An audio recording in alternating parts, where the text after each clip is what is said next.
from McLeod Carleton.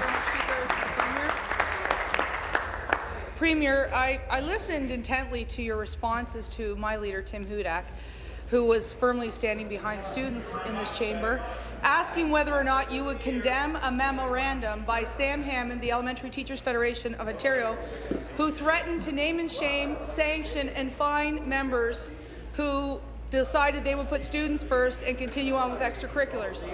I was shocked by your stunning silence.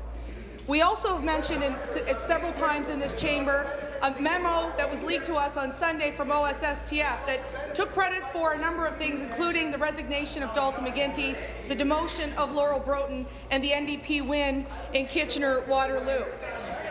Things have changed, Premier, after they gave you a $10,000 donation to your campaign. The question we have before us today is why won't you put students first? Why are you standing behind these union leaders? And what did you promise them in exchange for that?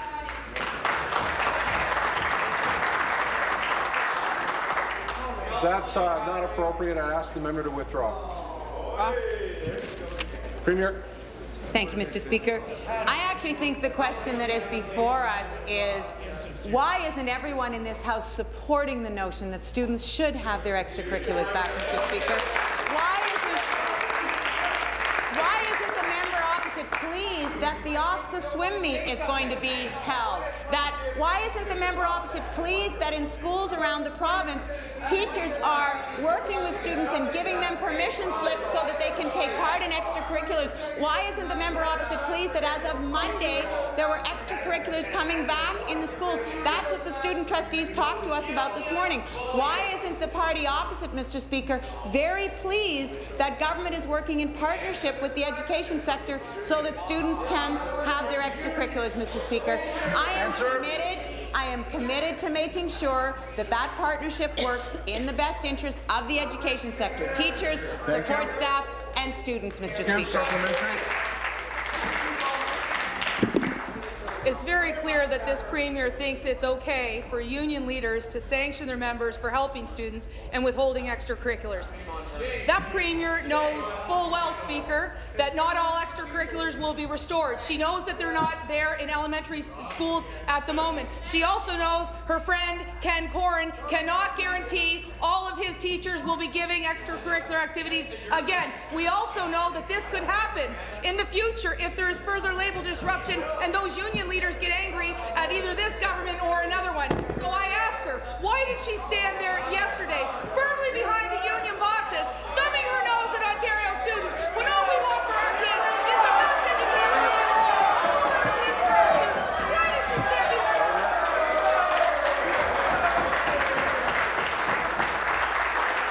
Be seated, please. Be seated, please. Stop the clock for a moment.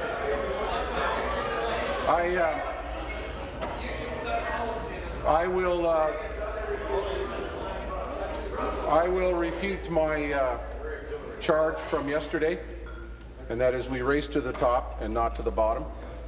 I do realize that emotions are involved when we talk about these kinds of things, but I would also challenge us to continue to treat each other with the utmost respect.